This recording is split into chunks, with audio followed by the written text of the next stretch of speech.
Hello everyone, आज हम करेंगे कक्षा 9वीं का पाठ एक कुत्ता और एक मैना। पाठ का सार हम अपनी पिछली वीडियो में कर चुके हैं। आज हम करेंगे इसका प्रश्न अभ्यास।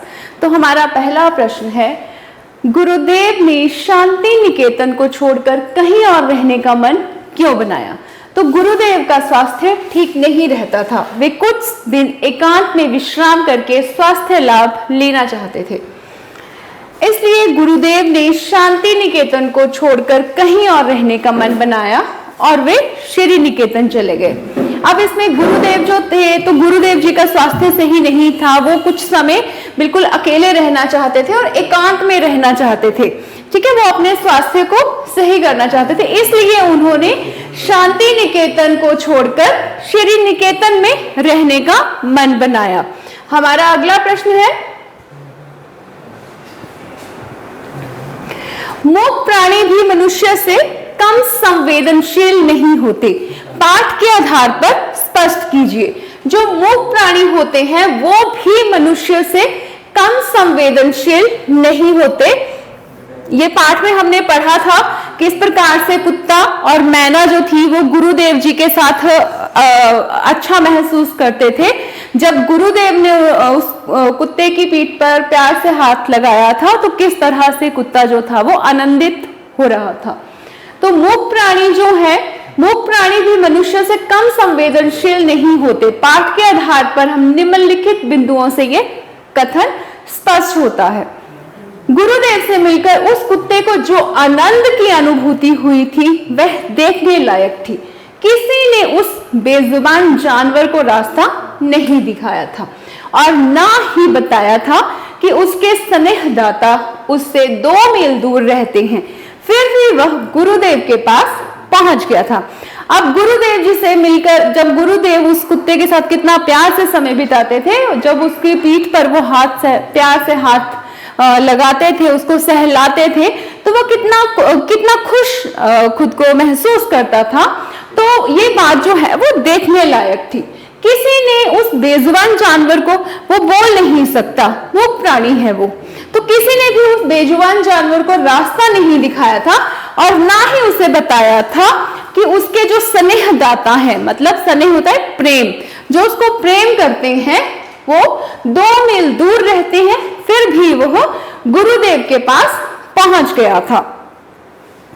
लेखक के अनुसार जब गुरुदेव की चिता भस्म आश्रम लाया गया तब उस समय भी वो कुत्ता आश्रम तक पहुंचा था और गंभीर अवस्था में चिता भस्म के पास कुछ देर तक बैठा रहा था।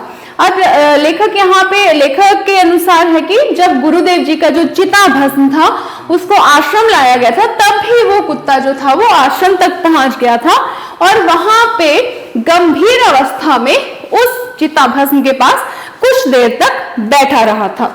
हमारा अगला प्रश्न है, गुरुदेव द्वारा मैना को लक्ष्य करके लिखी कविता के मर्म को लेखक कब समझ पाया? जो गुरुदेव के द्वारा मैना को लक्ष्य करके जो कविता लिखी थी उसके मर्म को लेखक कब समझ पाए थे?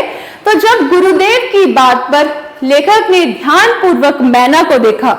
ठीक है, जब लेखक ने, गुरुदेव और लेखक आपस में बात कर रहे थे और लेखक ने उनकी गुरुदेव की बात को ध्यान पूर्वक सुना और फिर उन्होंने ध्यान पूर्वक जब मैना को देखा तो मालूम हुआ कि सचमुच ही उसके मुख पर, उसके चेहरे पर करुणा भाव झलक रहा है। तब जाकर गुरुदेव द्वारा मैना को लक्ष्य करके लिखी कविता के मर्म को, उस दर्द को लेखक समझ पाया था। जब उन्होंने मैना को ध्यान पूर्वक देखा और उसके चेहरे पर उन्होंने करुणा भाव देखे, तब लेखक समझ पाया था उस कविता के मर्म के भेद को, उस कविता में जो भी लेखक ने अनुभव किया था। हमारा अगला प्रश्न है, आशय स्पष्ट कीजिए। इस प्रकार कवि की मर्म भेदी दृष्टि ने इस भाषाहीन प्राणी की करुणा दृष्टि के भीतर उस विशाल मानव सत्य को देखा है जो मनुष्य के अंदर भी नहीं देख पाता है। अब इसमें है कि इस प्रकार कवि की मर्म भेदी दृष्टि ने जो कवि है उनकी मर्मभेदी दृष्टि ने भाषाहीन प्राणी की करुण दृष्टि, जो कि बोल नहीं सकते हैं, उन प्राणियों की करुण दृष्टि के भीतर उस विशाल मानव सत्य को देखा है जो कि मनुष्य के अंदर भी नहीं देख पाते हैं। कवि रविंद्रनाथ जी ने जब कुत्ते को अपने स्नेह भरे हाथों से स्पर्श किया, जब उन्होंने प्यार भरे हाथों से उसको छुआ, तो कुत्ते ने भी आंखें बंद करके उस स्नेह को महसूस किया। जब उन्होंने प्यार से उसको सहलाया तो उस कुत्ते ने भी उस स्नेह को, उस प्यार को उसने महसूस किया, मानो उसके अतृप्त मन को गुरुदेव के स्पर्श से तृप्ति मिल गई हो। इस प्रकार कवि ने अपनी मर्म भेदी दृष्टि से उस भाषाहीन प्राणी की करुण दृष्टि के भीतर उस विशाल मानव सत्य को पहचान लिया। अब देखिए, एक बेजुबान जानवर कुत्ता है, तो उसने कैसे कवि रविंद्रनाथ जी ने जब उस कुत्ते को प्यार से हाथ लगाया तो किस प्रकार से वो उनके स्नेह को समझ गया था, उस विशाल मानव सत्य को पहचान लिया गया था।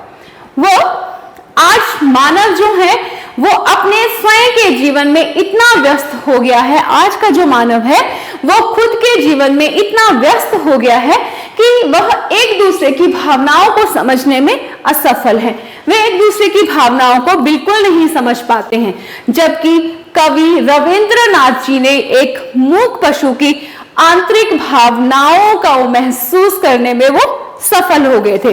तो यहाँ पे हमें इस पाठ में यही हमने पढ़ा है, हमने देखा है कि किस प्रकार से जो मूक प्राणी है उनकी जो आंतरिक भावनाएं हैं, कवि रविंद्रनाथ जी ने किस प्रकार से उनको महसूस किया और उसको महसूस करने में वो सफल हुए।